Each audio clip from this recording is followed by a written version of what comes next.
Testing 1 2. Testing 1 2. Testing 1 2. We are good.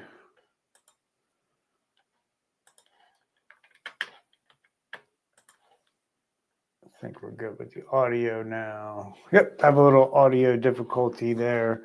Apologize about that. I'm Brian with Exact Cybersecurity and IT. Welcome to another live stream where we discuss today's latest and greatest breaking news around cybersecurity and what's on our threat intelligence report for the last few days. Since it is Monday, we don't stream on Saturday or Sunday, but we do stream during the week, and we will bring you anything that happened over the weekend that we find relevant and newsworthy. Otherwise, we're just bringing you the breaking news of the day around cybersecurity. And the reason you want to be aware of this stuff, folks, because if you're a business or you're a person who works in cybersecurity, knowing what threat actors are currently doing and how they are adapting and changing is critical in defending against this stuff.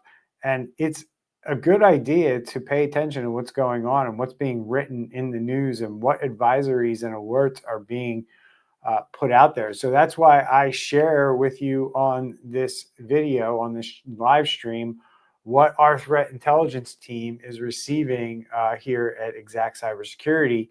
And we share that with you and let you know how you can use that information and make it actionable so you can defend against these cyber criminals. So we'll get right into the content. Remember to like the video here if you're watching. It really helps us here on the channel. It also lets other people know that this is a worthwhile live stream. And then the chat is open, and we are monitoring that. So if you have any questions or you just want to participate, we'd love to hear from you in the chat. So without further ado, let's talk about what's happening out there in the world of cybersecurity. Give me 1 second as I pull up the articles view and share the articles I'm looking at with you here up on the screen. And again, if you have anything you want to share, let us know. What's up, Jen Indu? Good to see you. The first one up on the board here is this National Defense Corporation ransomware attack that has been reported in the news here in the last 24 hours. And what we have going on, guys, is the National Defense Corporation, which is a subsidiary of National Presto's Industries, disclosed a ransomware attack by the InterLock group, and the attackers claim to have had exfiltrated 4,200 gigabytes of data. It's 4 terabytes of data, including sensitive files related to ammunition manufacturing for military and law enforcement use. That's not good when that kind of information ends up in the hands of cyber criminals. And NDC has refused to pay the ransom, as reported here, and they have not commented further on the breach, which is not uncommon these days when it comes to these types of attacks. So National Defense Corporation, they got hit with ransomware. It's this InterLock group, and they are playing the game with this group of where they're not going to pay the ransom. And we know how that plays out sometimes. So, as cyber defenders and anybody that might be involved in a ransomware attack, you should understand that it's not all about the files being locked up these days, because companies are getting smart, right? They are aware of the ransomware threat, and instead of not doing anything, which is what we saw for many years, companies are actually starting to put things like backups in place with the thought that if I have my data backed up, then I shouldn't need to pay somebody the ransom to unlock my files. But unfortunately, the game has changed a little bit in the last couple of years. And if you're not in tune to what's happening out there, this whole double extortion thing that's been going on for a while, double extortion should be something in your vocabulary if you run IT for a business or if you own a business, because it's really about just stealing data at this point, stealing your data, threatening to release it or sell it. on the dark web. And we've seen businesses with very, very sensitive data still take it to the line and not pay the ransom, and only to find out that their data is now all over the dark web, accessible to the public, to anybody who wants to figure out how to get online with a proper browser and get to the dark web. And you can see this information for yourself a lot of times. I mentioned the Lehigh Valley Health Network because that health network, I mention them a lot because that health network paid a big price for their decision not to pay the ransom. It cost them a lot more in fighting class action lawsuits because of the information that ended up on the dark web as a result of their ransomware attack. So very interesting. We'll see where this goes with the National Defense Corporation, being that they have such, considerably high government secrets, and strange things can happen when you have these types of clients, as your clients, because they could jump in and say, hey, that information can't get out there. We can't let certain governments get the information about our weapons and things like that. So we'll see where this ends up, and we'll see if this organization ends up paying the ransom.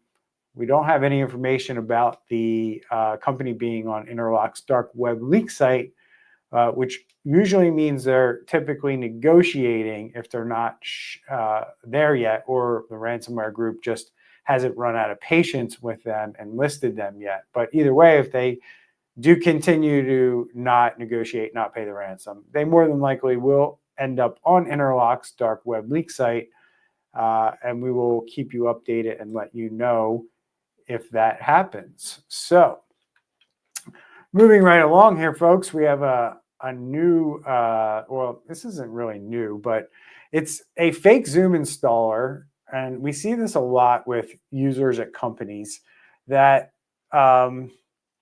they like to go to Google and find freeware to kind of make their job easier or get something done. And it's very common for people to run to the internet and look for things. And the first thing that pops up on Google, they end up clicking on, and they end up, getting something like BlackSuit ransomware.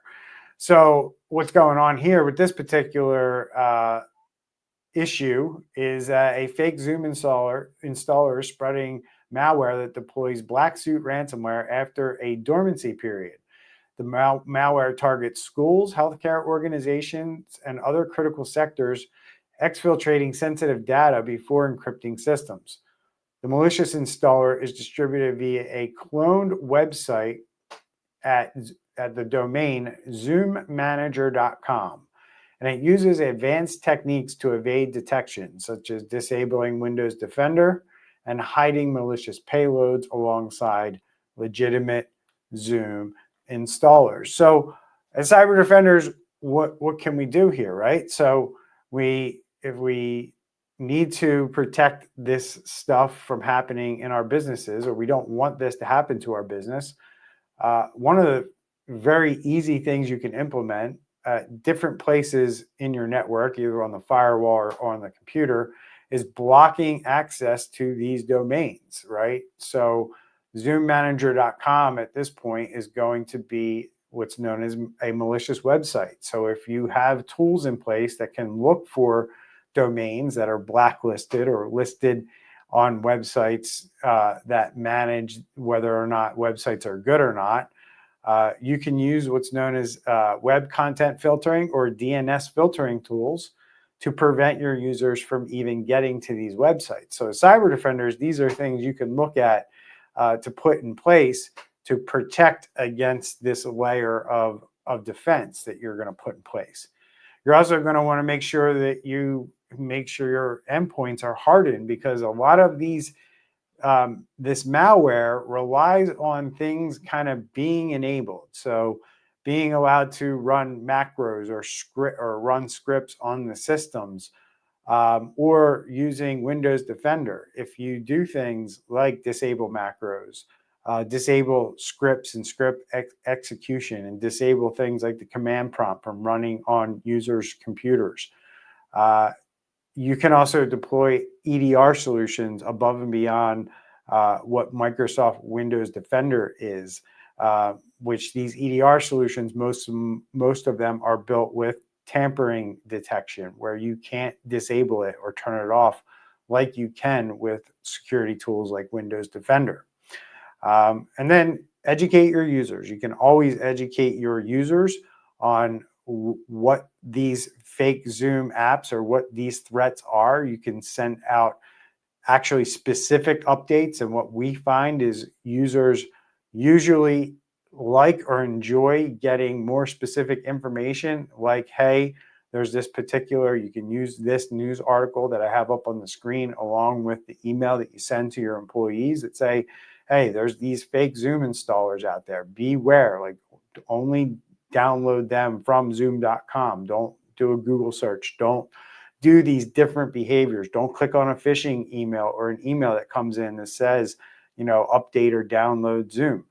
Go to the actual website, type it in yourself. That is the safest way that you can make sure that you're downloading this executable from that trusted source and not some other source like a cyber criminal, like this group BlackSuit, who's putting ransomware that they said is actually runs with a dormancy period. So like that is a feature built into this malware where you install it, you think you're working and running in Zoom, and then maybe a day or two later, it rolls out this ransomware on you. So that's the deal. Fake Zoom app harvesting data.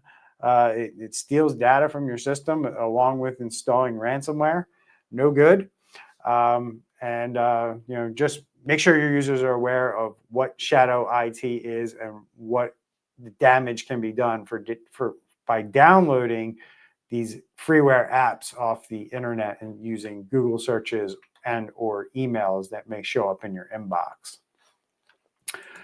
All right, moving right along for another story that we picked up in the news that you might want to pay attention to is this Sam's Club has been allegedly hit by the Clop ransomware gang. Clop is one of the most notorious gang. You're welcome, Palestina. Appreciate the support.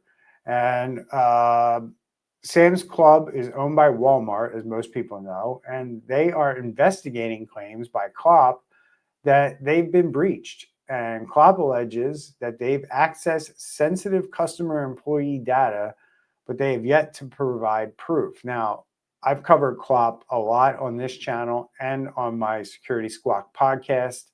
And this is one ransomware group, folks, that I would say does not really mess around. They don't go out there and make false claims, and they don't go out there and claim that they have something that they don't. Now, there are cases where ransomware groups have thought that they've had.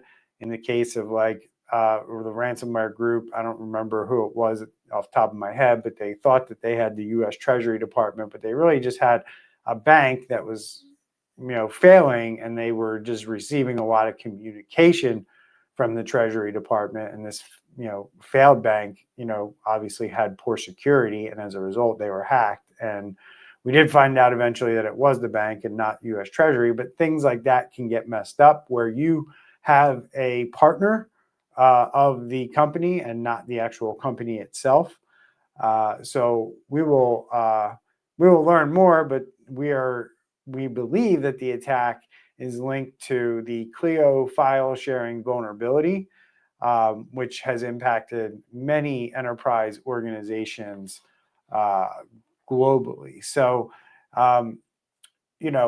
just to kind of remind everybody that Clio is a vulnerability that has existed for a long time, similar to the MoveIt file transfer vulnerability that these ransomware groups were able to exploit mightily. We are seeing the same thing with Clio, and if you patch these solutions, you don't have these problems. These are unpatched systems that remain exposed to the internet that these organizations use, that these ransomware groups just scan the internet all day, every day looking for. And when they get a hit, they go to town and they infiltrate these organizations. And most likely they get deep enough to where they can, deploy ransomware.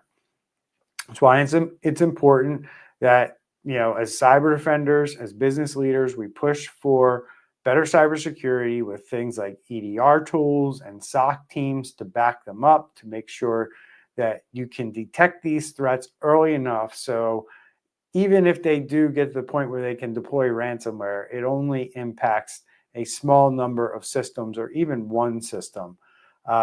Being able to do things with that SOC team and the EDR, like detect lateral movement, look for indicators of compromise, and even isolate systems right as these ransomware hackers strike, can be critical in saving your business from what is a minor disruption to maybe a few systems to basically business ending activity like widespread ransomware.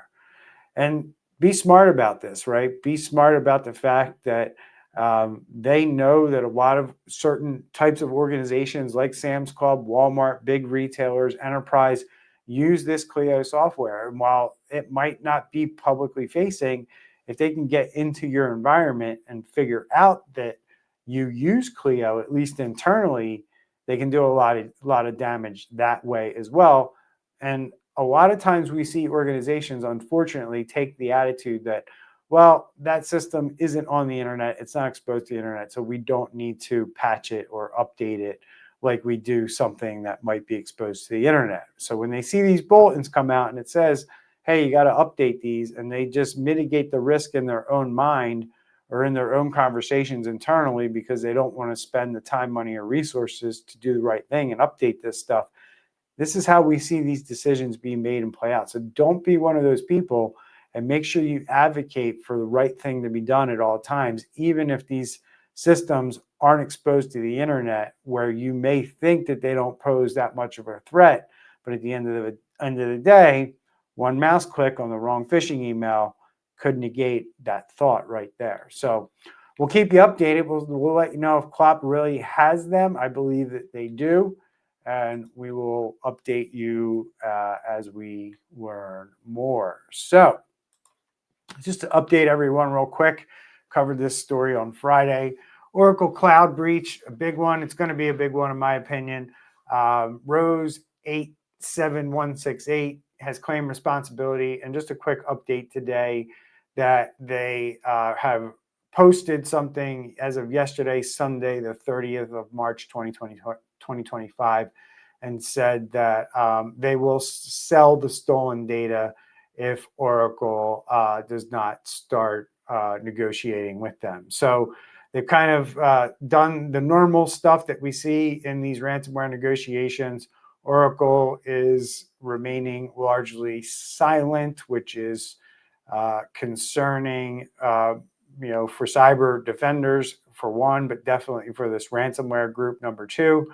I think Oracle's a little bit chasing their own tail here a little bit, trying to figure out what's really going on.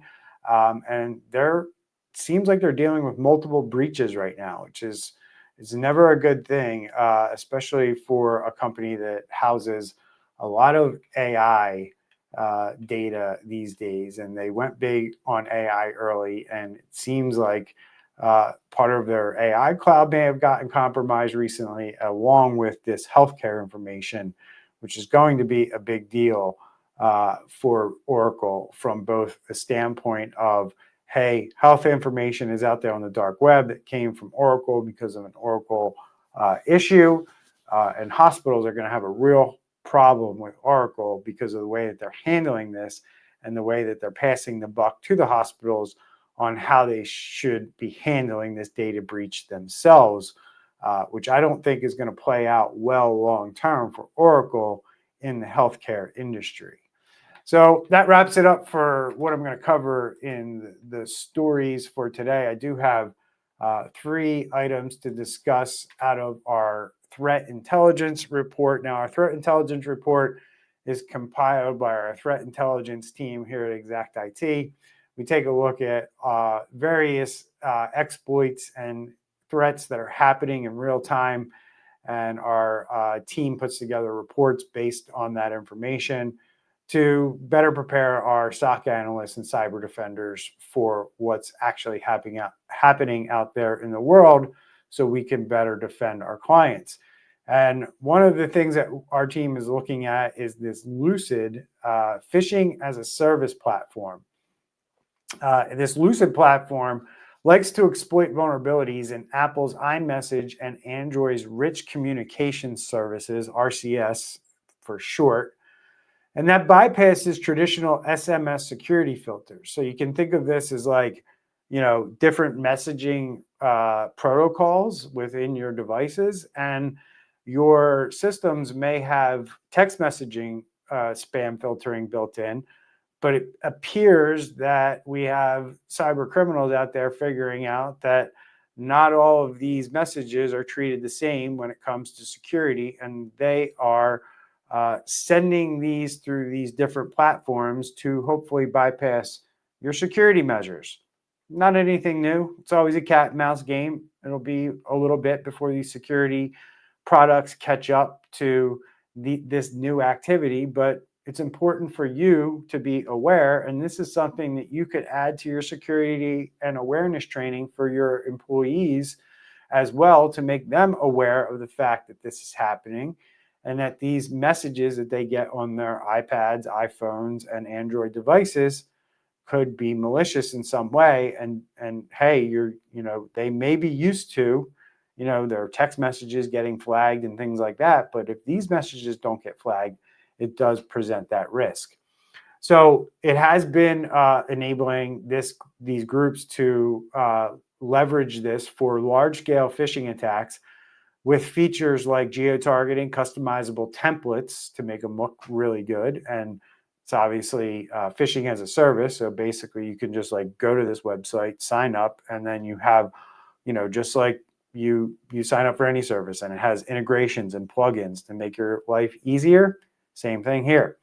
You get, features like single-use URLs. So it helps, detect, evasion techniques. And this is operated by Chinese-speaking threat actors. Lucid has targeted victims in 88 countries, folks, and has impersonated 169 organizations to our knowledge. So this is pretty widespread. Be aware of it. Make sure that you're updating your security and awareness training or getting information out to your employees so they're aware that they could be scammed in this way. Moving right along to our second to last topic for today. Appreciate the support, everybody. James, you are welcome for the information. As always, we appreciate the support. Make sure you like and subscribe to the channel.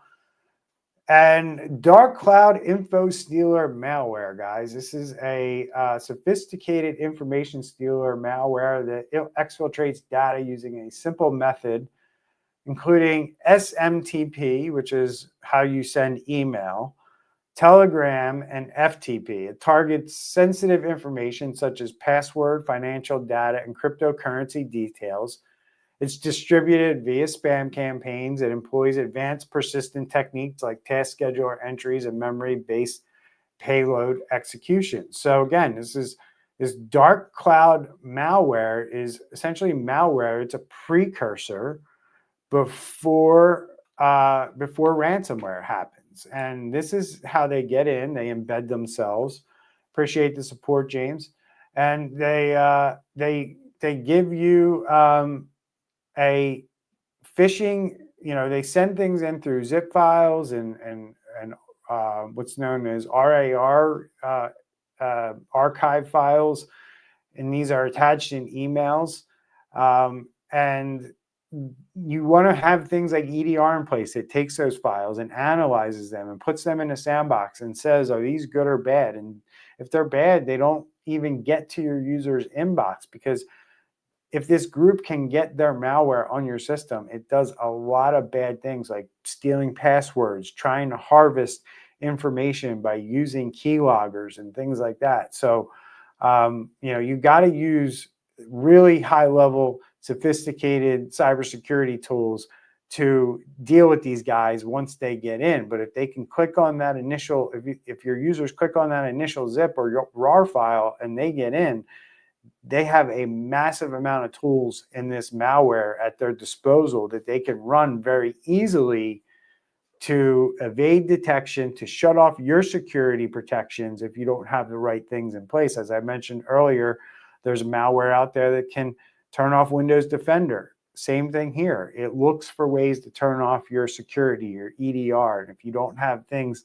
configured correctly and alerting set up properly, you're never going to know that this stuff is going to happen. So how are you going to know somebody's trying to turn off your EDR tools if you don't have it even configured to alert you or react in some way if somebody's doing that, right? So one of the things you can do is set up automation where if somebody tries to mess with your EDR tool, it locks access to the system from the internet for most things except for the IT team who needs to go in there and investigate who was messing with this in the first place, right? So there's a lot of things you can do, a lot of ways that you can defend against these crazy malware tools that these groups are putting out there now.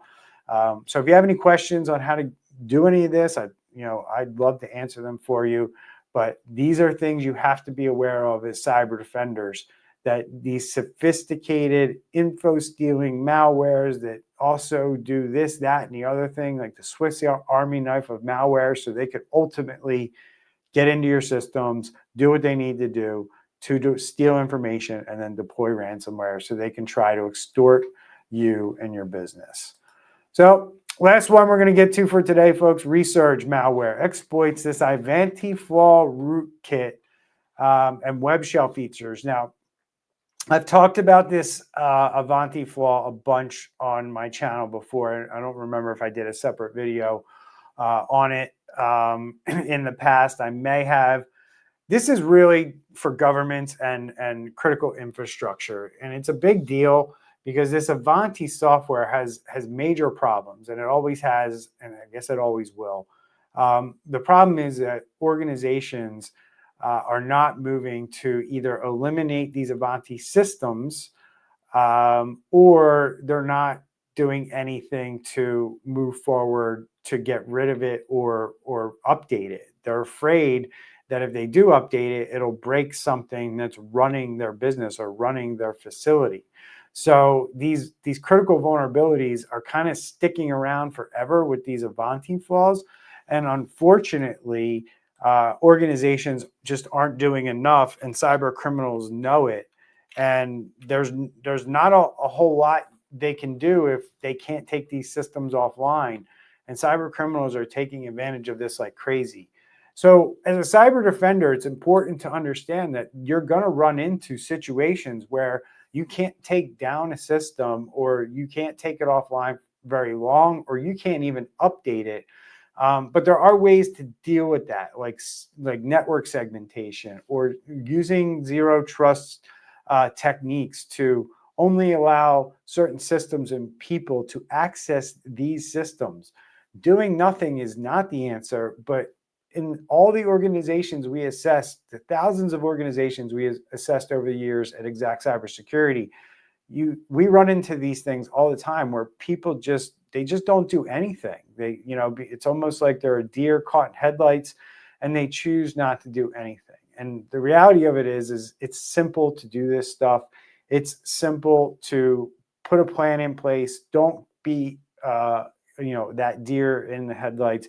Find somebody, find cyber defenders, find people who are willing and able to help you find solutions around this stuff. And, I've usually find there's usually 3, 4, 5 different ways to deal with cybersecurity challenges based on your situation. So, it's not always, it's not always black and white. It's not always, a 1 or a 0.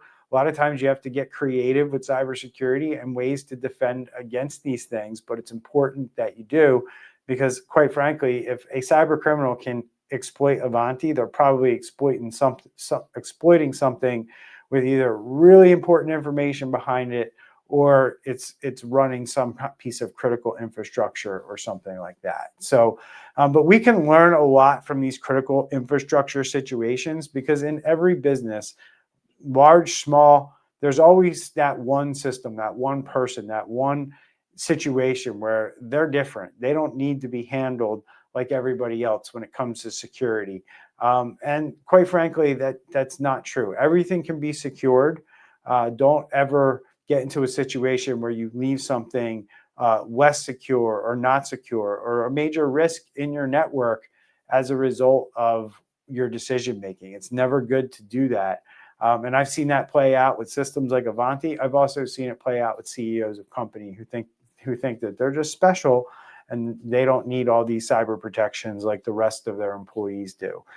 CEOs are the #1 targeted person by cyber criminals. If they can get to them and somebody thinks that way, it's going to be a bad day for that company. So it starts from the top down. Cyber defenders out there, they need to educate, not only your staff, but your C-suite on the threats so they understand, they are a target, they are a major target, and there should be no special exemptions for them either. So that's it for the show today. Appreciate the support, everybody. We will see everyone in the next one. Drop a comment if you're watching this on the recording. Otherwise, we'll see everybody tomorrow with a threat intel update and a quick rundown of what I think is important in the news and how you can use that to protect and better protect your networks and your business. Take care, everyone. I'm Brian with Exact Cybersecurity and IT. Remember to subscribe to the channel and like this video. Take care.